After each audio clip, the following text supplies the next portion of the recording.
वजन विनेश का बढ़ गया बताया है, और मैं तो कहूंगी कि वाकई विनेश का वजन बढ़ गया है कि एक जो सत्ता कहती है कि हम विश्व की सबसे बड़ी सत्ता है, वो सत्ता उसके वजन के नीचे दब गई।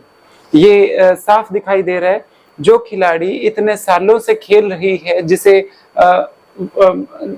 चाहे विश्व स्तर हो चाहे ओलंपिक हो, सारे खेलों में जिसने पार्टिसिपेशन किया है, लंबे टाइम से उसी वेट कैटेगरी में खेल रही है, ओलंपिक क्वालिफाई करती है और एक विश्व चैंपियन को, ओलंपियन को हराती है। उस दिन 3 मुकाबलों में लगातार विनेश जीतती है और अगले ही दिन कह दिया जाता है कि विनेश का वजन बढ़ गया।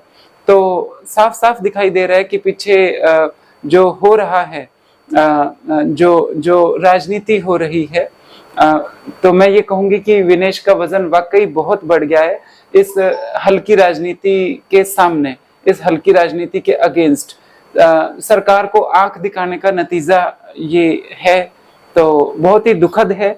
लेकिन मैं ये कहूंगी कि वाकई आज पूरे देश के सामने विनेश का वजन बढ़ गया है कि एक बहुत ही हल्के स्तर के तानाशाह ने इस हद तक पहुंच के और जो किया है वाकई दुखद है। एक खिलाड़ी जो देश का सम्मान है, और ये जो अपने आप को देशभक्त कहते हैं, एक लड़की से इतना डर, एक खिलाड़ी से इतना डर, तो ये हैरान भी करता है, दुखी तो करता ही करता है। लेकिन इसमें कोई दो राय नहीं है कि विनेश का वजन बढ़ गया है। मेरा एक सवाल है कि इसमें दो लोगों के मैं इंटरव्यू देख रहा हूँ कि एक है महावीर फोगाट, जो विनेश के ताऊ, जब विनेश सड़कों पे लड़ रही थी, जब सत्ता विनेश को कुचल रही थी, उसके मुंह पे अपना लोहे का पांव रख रही थी, तब महावीर के आंसू नहीं निकले थे, सत्ता के साथ खड़े रहे। एक प्रधानमंत्री नरेंद्र मोदी है जो आज आंसू बहा रहे हैं, कह रहे कि चैंपियन थी, चैंपियन रहेगी, देश को आप पे शान है, वो है, देश आप पे गर्व करता है। लेकिन जब वो अपना हक मांग रही थी, तब वही प्रधानमंत्री नरेंद्र मोदी चुप थे और अपनी सत्ता से उसको कुचलवा रहे थे। दोनों लोगों को कैसे देखते हैं? देखिए, मैं प्रधानमंत्री जी के जो आंसू हैं उन पे बोलना चाहूंगी।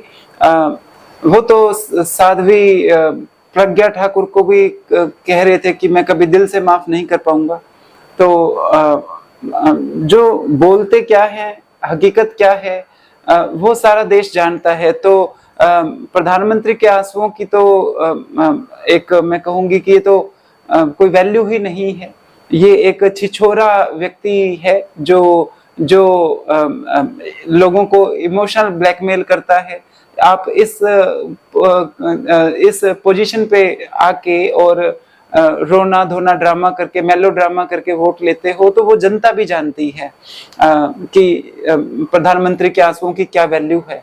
महावीर फोगाट जी के लिए मैं ये कहूंगी कि बहुत देर की आपने सपोर्ट करने में, और ये सपोर्ट जब जरूरत थी तब मिलनी चाहिए थी एक परिवार के तौर पे। हालांकि पारिवारिक मामला है, मैं बोलने वाली कोई नहीं होती, लेकिन थोड़ा सा महसूस तो होता है कि जब जरूरत थी तब आपको सपोर्ट करनी चाहिए थी। अभी आखिरी क्या कहना चाहोगे विनेश को, क्योंकि विनेश जिस प्रकार से उसने वजन अपना कम करने के लिए, आपको जो बता रहे कि 2 किलो वजन बढ़ गया, वेट कम करने के लिए जिस प्रकार मेहनत की, यहाँ तक उसके अपने बाल भी कटवा लिए सर के, तो अभी वो डिप्रेशन में ज्यादा न चली जाए।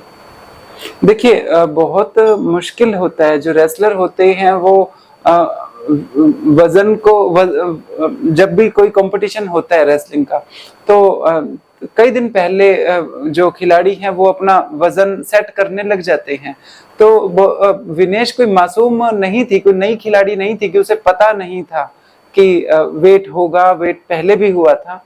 तो और उसने पूरी मेहनत करी, सारी रात वर्कआउट किया, अपने बाल तक काट लिए, तो उसके बावजूद ये हुआ है। तो तभी तो मैं कह रही हूँ ना कि साफ साफ दिखाई दे रहा है कि सत्ता के विरोध में बोलने का नतीजा है। और निशब्द हूँ, बिल्कुल एक महिला के लिए बहुत दुखद होता है।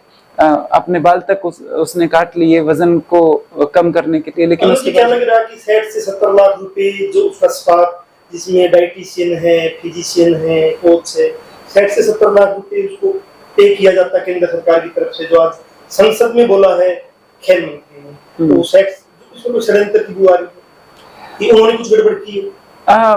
पे किया जाता है तो ये तो हर खिलाड़ी को किया जाता है। आप ये संसद में जो बोला गया है ये अशोभनीय मानती हूँ मैं, क्योंकि अगर पे किया जा रहा है तो वो कहाँ तक पहुंचे हैं वो भी रखना चाहिए। हमारी बेटियां मेडल लेके आई हैं, तो अगर आप इतना सा कुछ कर रहे हो खिलाड़ियों के लिए तो ये महिमा मंडन की बात नहीं है।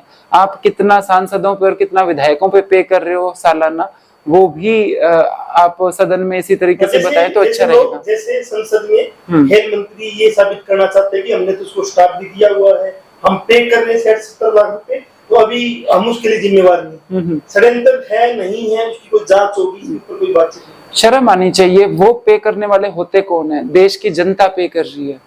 देश की जनता से आप टैक्स लेते हैं और वो उसको आप सिर्फ चैनलाइज करते हो। देश की जनता जिस तरीके से सांसदों और विधायकों को पे करती है ना सारी सहूलियतों के लिए, उसी तरह से वो ओलंपिक या इंटरनेशनल लेवल पे खेलने वाले खिलाड़ियों को फैसिलिटेट करते हैं। और वो तो करना ही था, लेकिन उसके बावजूद अगर ये हो रहा है तो ये तो साफ साफ दिखाई दे रहा है कि आपने एक तरफ तो ये दिखा दिया कि हमने तो हर तरीके से खिलाड़ियों की मदद करी, और दूसरी तरफ जो किया वो दिखाई दे रहा है।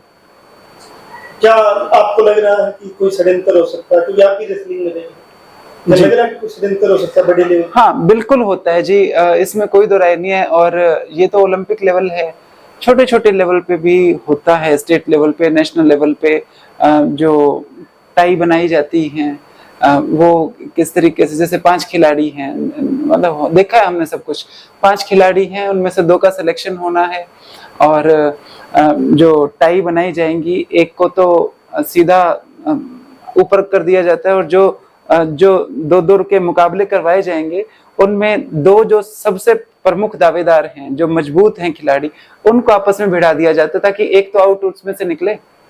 तो इस तरीके की चीजें की जाती हैं, और जो खिलाड़ी हैं उन्हें तो पता है। और इसके अंदर क्षेत्रवाद भी होता है, हर चीज होती है, हमने खुद देखा है। तो और ये हमने स्टेट और नेशनल लेवल पे देखा है, तो ओलंपिक लेवल पे तो क्या कुछ नहीं होता होगा।